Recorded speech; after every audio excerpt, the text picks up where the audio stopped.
இந்த பதிவில் மிதுன ராசி அன்பர்களுக்கு செவ்வாய் பெயர்ச்சி பலன்கள் காண்போம். வருகின்ற மார்ச் மாதம் 14ஆம் தேதி செவ்வாய் பகவான் மகர ராசியிலிருந்து கும்பராசிக்கு பெயர்ச்சாரார். வாக்கிய பஞ்சாங்கப்படி 22/4/2024 ஏப்ரல் வரை கும்பராசியில் சனியுடன் கூட்டணி சேர்ந்து செவ்வாய் பகவான் சஞ்சாரம் செய்கிறார். சனி செவ்வாய் கூட்டணி மிதுன ராசி அன்பர்களுக்கு எந்த மாதிரியான பலபலன்களை கொடுக்கிறது என்பதை இந்த பதிவில் காண்போம். 2020ஆம் வருடம் சித்திரை மாதம் 21ஆம் தேதி வரை மகர ராசியில் சனி செவ்வாய் கூட்டணி நிகழ்ந்தது. அதன் பிறகு தற்போது கும்பராசியில் சனி செவ்வாய் கூட்டணி நிகழப்போகிறது. சனி செவ்வாய் கூட்டணி சாதகமா பாதகமானு பார்த்தா ஜோதிட சாஸ்திரத்திலேயே இந்த 2 கிரக கூட்டணி தான் சிக்கல், பிரச்சனை, சொந்த பந்த உறவு, சுற்று வட்டார பகுதி எல்லா வழியிலும் அதிக சிக்கலை கொடுக்கக்கூடியது சனி செவ்வாய் கூட்டணி தான். தனி மனிதன் முதல் குடும்பம், தம்பதியர், பொதுமக்கள் அனைவருக்கும் தொல்லைகளை தருவது சனி செவ்வாய் கூட்டணி. விபத்து, துர்மரணம், சண்டை சச்சரவுகளை ஏற்படுத்துவது, கை கால் மூட்டு எலும்பு பல்வலி ஏற்படுத்துவது, கணவன் மனைவிக்குள் பிரிவை ஏற்படுத்துவது, உடன் பிறந்தவர்களுக்குள் ஒற்றுமையை சீர்குலைப்பது, நிலபுல சொத்து தகராறு, சட்டுன்னு முடிகிற காரியத்தை காலங்காலமாக இழுப்பறியாக தீராமல் இழுத்தடிப்பது சனிச்செவ்வாய் கூட்டணியில் இருப்பது தான். சனிச்செவ்வாய் கோச்சாரத்திலும் சரி, சுய ஜாதகத்திலும் சரி, சனிச்செவ்வாய் கூட்டணி என்றாலே அந்த ஜாதகம் வந்து உண்டு தன்னுடைய வேலை உண்டு என்று இருந்தாலும் சுற்றி இருக்கக்கூடிய வெள்ளங்களை தீர்க்குங்காட்டியுமே அவருக்கு வந்து வயது 40-45 மேலே ஆகிவிடும். இந்த வருடம் காற்று ராசியில் கும்பராசியில் சனிச்செவ்வாய் கூட்டணி சேரும்போது பெரும் காற்று, சூறாவளி, விஷ வாயுக்களால் தொந்தரவு வரும். அரசு மாநாடு, பெருங்கோட்டம் கூடக்கூடிய இடம் கவனம். கோயில் திருவிழாவில் அக்கினி கொண்ட இறங்கக்கூடியவர்கள் கவனம். 2 வீலர் முதல் விமானம் வரை போக்குவரத்தில் கவனம். எல்லா விஷயங்களிலும் கொஞ்சம் முன்னெச்சரிக்கையாக செல்வது எல்லோருக்குமே நல்லது.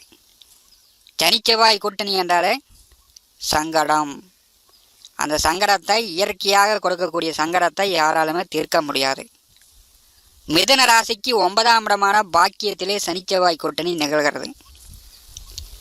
தந்தை ஸ்தானம், பாக்கியஸ்தானம், சகல நன்மைகளை கொடுக்கக்கூடிய பாக்கியங்களை கொடுக்கக்கூடிய இடத்தில் 2 பாவகிரகங்கள் கூட்டணி சேரும் பொழுது தந்தை சொத்துக்கள் வழியாக பிரச்சனைகள் இருந்துச்சுன்னா, பாகப்பிரிவினை செய்ய முடியாமல் கோர்ட்டு கேஸு வழக்கு வெள்ளங்கத்தில் இருந்துச்சுன்னா இந்த மாதம் தான் அப்படியே ஒட்டுற வேண்டியதான். இந்த சனிச்செவ்வாய் கூட்டணி சேரும் பொழுது அந்த வில்லங்க விவகாரங்கள் தீர்ப்பதற்கான வாய்ப்புகள் குறைவு. சொத்து பத்திரங்களை பேங்கில் அடமானம் வைத்து கடன் பெற்றவர்கள் அண்ணன் தம்பியெல்லாம் ஒட்டுக்காக சேர்ந்து கடனை அடைத்து பத்திரங்களை மீண்டு வாங்கிட்டு வரலாம். அதற்குண்டான வாய்ப்புகள் உண்டு.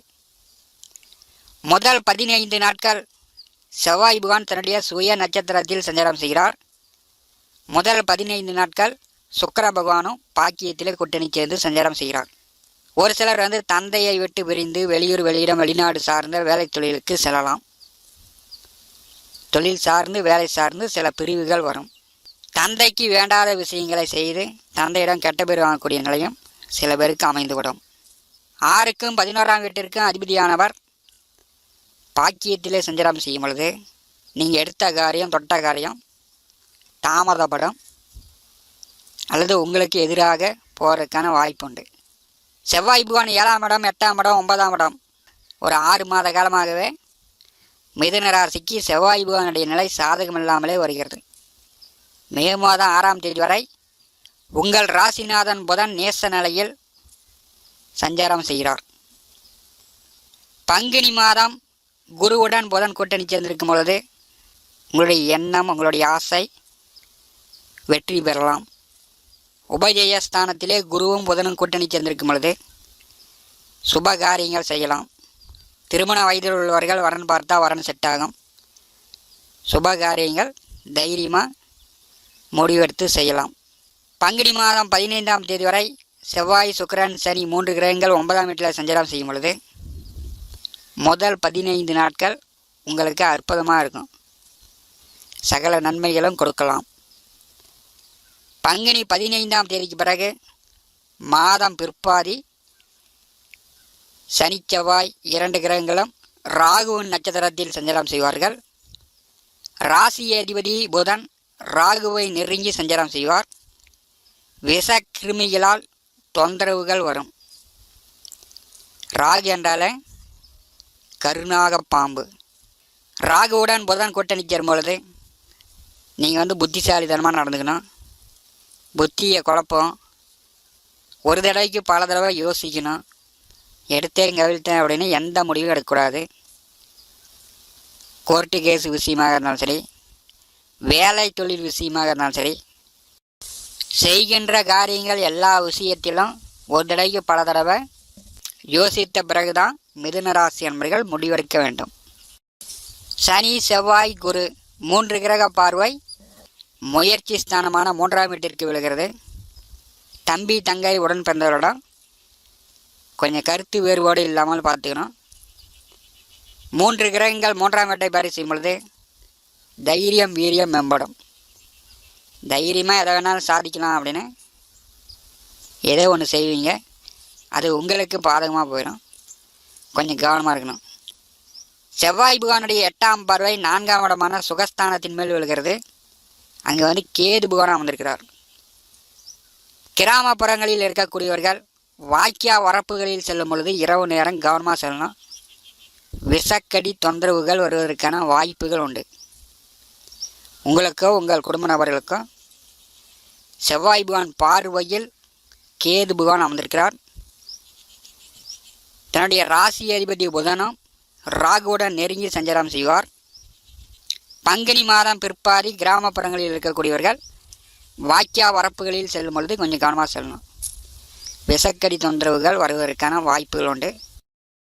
மன வேதனை கொடுக்கக்கூடிய விஷயங்கள் நடக்கலாம். செவ்வாய் பகவானுடைய 4ஆம் பார்வை விரயஸ்தானமான 12ஆவது வீட்டிற்கு விழுகிறது. விவசாய நிலம் உள்ளவர்கள் கிணறை கொஞ்சம் ஆழப்படுத்தலாம், போர் போடலாம். விவசாய நிலங்களில் கொஞ்சம் விரைய செலவுகள் செய்யக்கூடிய நிலை மிதுன ராசி அன்பர்களுக்கு ஏற்படலாம்.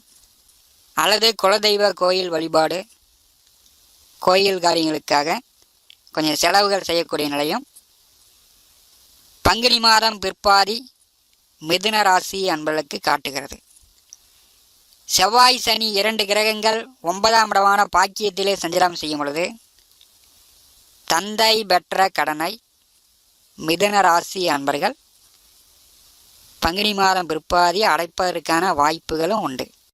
தந்தை மகனுக்குள் கருத்து வேறுபாடு இல்லாமலும் நீ என்ன சொல்கிறது நானா கேட்குறதுன்னு விதண்டாவாத பேச்சுக்கள் தந்தை மகனுக்குள் இல்லாமலும் மிதுன ராசி அன்பர்கள் பார்த்து கொள்வது. செவ்வாய் சனி கூட்டணி குடும்பத்துக்குள்ளேயே கூட வில்லங்கம் தொல்லைகளை ஏற்படுத்தி விடலாம். எந்த ஒரு காரியத்திலும் கொஞ்சம் முன்னெச்சரிக்கையுடன் மிதுன ராசி அன்பர்கள் செல்வது நல்லது. அஷ்டமத்திலிருந்து செவ்வாய் பகவான் பாக்கியத்திற்கு வருகிறார். எதிர்மறையான எண்ணங்கள், பயம், பதற்றம், குடும்பத்தில் குழப்பம் இதெல்லாம் கொஞ்சம் நிவர்த்தி ஆவதற்கான வாய்ப்புகளும் மிதுன ராசி அன்பர்கள் எதிர்வரக்கூடிய அதாவது ஏப்ரல் மாதம் 22ஆம் தேதி வரை பாக்கியத்திலே செவ்வாய் பகவான் அமர்ந்து 3ஆம் வீட்டை பாரி செய்யும் பொழுது உங்களுடைய முயற்சியால், உங்களுடைய உழைப்பால், உங்களுடைய எண்ணத்தால் சில மாற்றங்களை மிதுன ராசி அன்பர்கள் செய்து கொள்ளலாம். கடந்த மாத குழப்பங்கள், பயம், பதற்றங்கள், எதிர்மறையான எண்ணங்கள் மிதுன ராசி அன்பர்களுக்கு நீங்கும்.